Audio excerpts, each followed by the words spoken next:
She had never seen anything go so high or fall so far. Uncle Ignacio cheers along with the rest of the crowd. Young Thalita's ears vibrate from the sound, but she keeps her eyes on the falling kite. It looks like it's dancing, twirling in the wind as it descends. The match was the highlight of the day, exciting from the moment the 10 contenders threw their kites skyward. The cheers came in waves as strings crossed, and one by one the kites fell.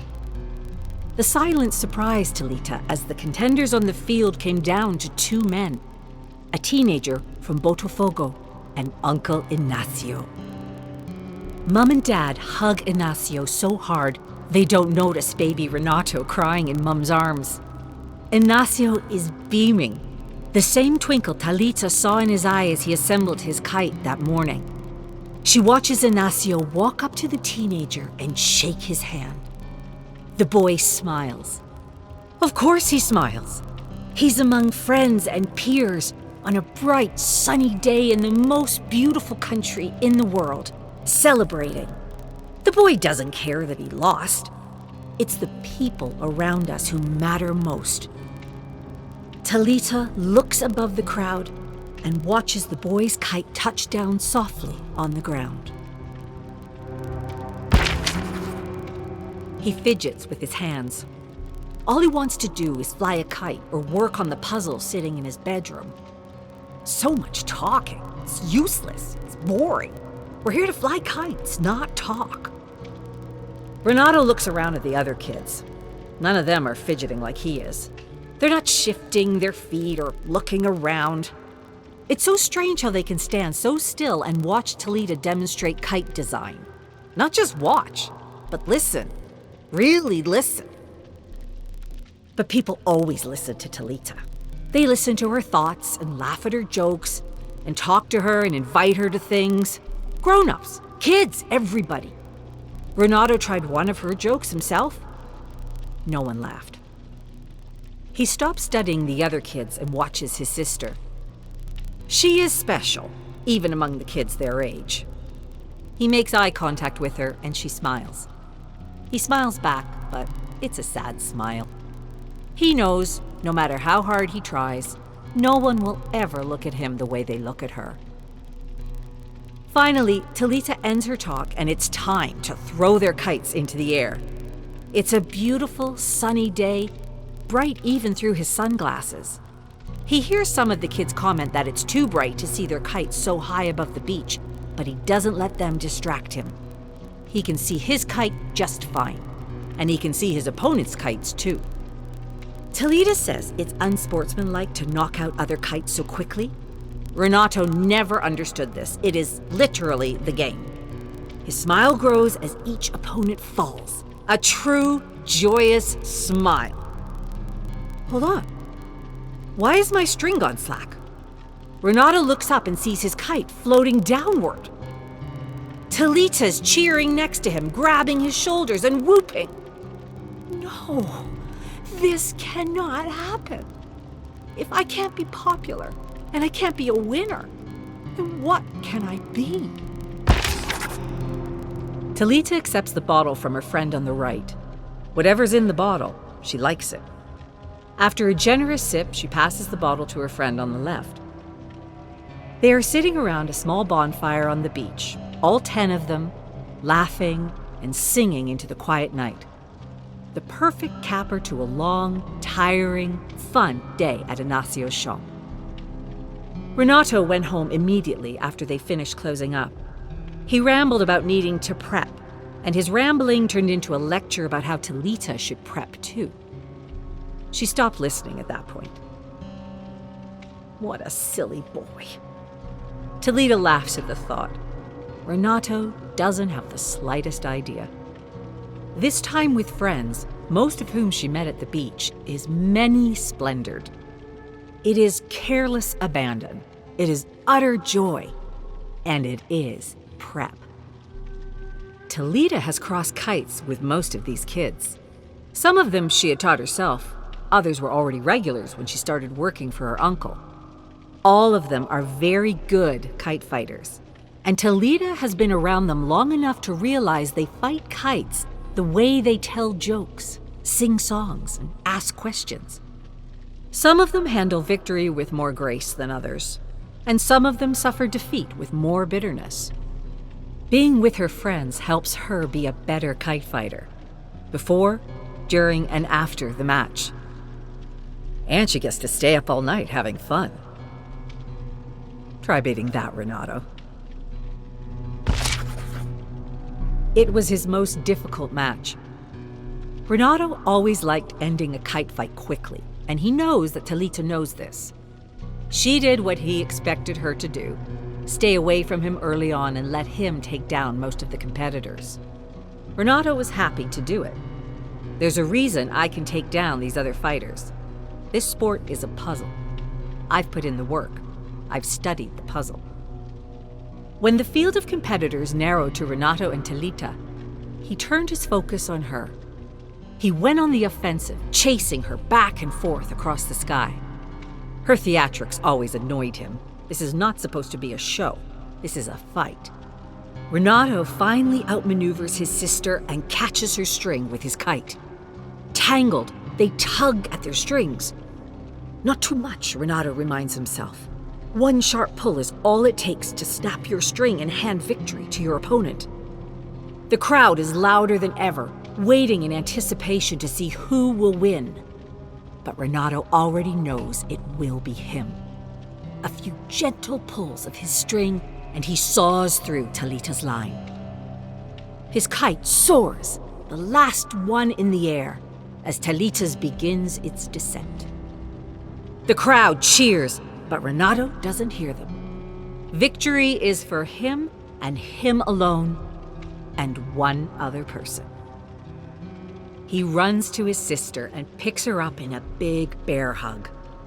Whatever their differences, whatever way she bothers him, Thalita has always been there, pushing Renato to be better in every way, whether she knows it or not. Renato won, but it is their victory together. She sits at one of the tables. Her dad says she's too young to sit at the bar, even though at 11 in the morning, the bar is not open. As if she's going to jump behind the bar and start serving herself cachaça or something. Dad returns from outside, holding the stranger by the shoulder. He looks like a grown-up, but Thalita knows that everyone over 20 looks like a grown-up to her. At 10 years old, the world is still divided into kids, big kids, and grown-ups. Thalita was with her dad when they crossed paths with the stranger. Thalita was going to be dropped off at home for lunch. Mom is home for the afternoon, and Dad needs the afternoon with his band. But that plan changed when they found the stranger spray painting the club in the alley. Dad takes the stranger across the club. He's calling out for Angelo, the club owner. He doesn't seem to notice Thalita or his band hanging out on the stage for that matter. He wouldn't want me to follow him. He yelled at me to go back in the club when the stranger started cussing outside. She shifts from seat to seat, table to table, closer to Dad, Angelo, and the stranger. They're standing together by the hall to Angelo's office. They have no idea Thalita is inching closer and closer. Dad shows Angelo a picture on his phone. She remembers Dad took a picture of the graffiti. Angelo studies the picture, and his usual scowl lightens into a smile. She doesn't hear what he says, but she hears the three of them laughing. By the time she's close enough to eavesdrop, Angelo has taken the stranger down the hall. Dad finally notices Thalita. What just happened, Dad? He looks back down the hallway. I think I just got that young artist a job. Renato flicks the switch and the lights crackle and hum. It is still dark outside, and through the window he can hear the waves rolling against the shore. 2 hours. That's how long Renato has until Uncle Ignacio comes to open the kite shop. The floor beneath Renato's sandals crunch as he gathers his supplies. Uncle Ignacio gave up trying to sweep the sand out of the shop years ago. He would say the shop was one with the beach. Thalita would complain about it, but she never did anything about it. today is the day that Renato does something about it. And he wouldn't just stop at sweeping some sand off the floor. The counters need a deep clean, and the windows. Renato is excited to replace the garbage bin with the one he bought last night, the one with the lid that you open with the foot pedal. Once he sweeps the last of the sand out of the shop door, he fills a bucket with soapy water. I've been working at Ignacio's shop for 3 years now. I came into work every day. I did my job well enough to make Ignacio and Thalita happy. But I should have stepped up like this long ago. He scrubs the grease stains off the floor, taking the last stubborn grains of sand with them. He remembers what Mauricio told him in his last days of hospice care. Everyone gets to where they're supposed to be, and everyone gets there in their own time. Renato grew to love volunteering at the retirement home. Taking care of others taught him a lot about taking care of himself and the people closest to him. He blinks and realizes the sun is pouring through the open windows. He can hear people laughing along the beach as they put down their towels and open their parasols. Ignacio's at the door, speechless. The shop hasn't looked this clean in years. Wait until Thalita sees it. It was supposed to be a fun girls' night out. Thalita walks back to the table with a tray of shots and realizes Luisa, Dolores, and Beatrice aren't there. Where did they go? She hears excited chatter from a group of girls standing by the bathroom. They're not waiting in line. In between the excited chatter, she hears yelling from the other side of the bathroom door. Thalita breaks through the crowd of girls and into the bathroom. She remembers Dolores had mentioned that she would smack Antonia if she saw her here again, and she only got angrier the more Thalita and the others tried to calm her down. Thalita stands, gobsmacked, at the sight of Dolores and Antonia on the white tiled floor, arms flailing. I must have missed the big smack Dolores was talking about. Luisa and Beatrice are against the wall, yelling for them to stop. Someone creeps out of a stall and steps around the fight, leaving without even washing her hands. Thalita is scared and excited. Let's see if I remember what Mom taught me. Antonia is on top, swinging her arms down, ignoring Dolores' cries of "Stop! Get off! And leave me alone!" Thalita dives in, brings her arms around Antonia, and rolls her away from Dolores, pinning her on the ground. Antonia tries to push Thalita off her, but Thalita comes down, putting her weight on Antonia. She curls her arms and legs around Antonia's.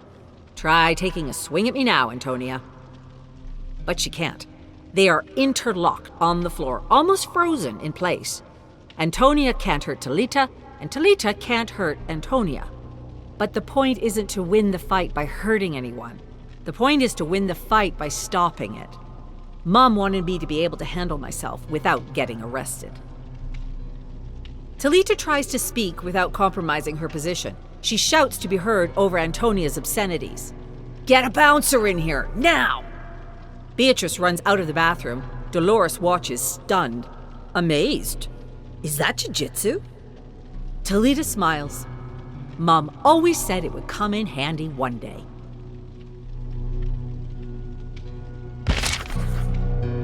His mother would always say, "No one is an island." Renato knew what the saying meant, and he knew it wasn't true. Renato felt like an island most of his life, either unable or unwilling to build bridges and connect to the other islands that would pass him by. Renato breathed in the clean air. No cars allowed here. If I really were an island, I'd want to be Isla de Paqueta. His family had brought him out here when he was a teenager for Festa de São Roque. His family loved it. Everyone loved it. He hated it. Too crowded, too loud, and the fireworks. Renato couldn't understand how anyone could enjoy fireworks. But Renato isn't a teenager anymore, and today isn't Festa de São Roque. The island is quiet and peaceful. The sun is shining, and the breeze is cool. His feet ache from hiking the island, but he doesn't mind. There is peace to be had on Paqueta that is unlike anywhere else. Renato drifts into a lush park and sits on a bench. His fingers twitch. He doesn't have his guitar with him or any puzzles. His phone battery died long ago. He relaxes his hands and tries to enjoy the stillness. An older couple walk past him, towards the trees, and roll out a blanket on the grass. Renato watches them as they eat and drink, laugh, and kiss. He wonders if they are from Rio or Brazil. He wonders if they have kids and are enjoying a stolen moment away from family. They look happy. Renato tries to picture himself sitting on that blanket, having a picnic with... who? It's hard to imagine anyone would want that sort of life with him. I'm happy to be an island, I think. I've got a long life ahead of me. I may change my mind. The breeze picks up again, and he closes his eyes, taking it in.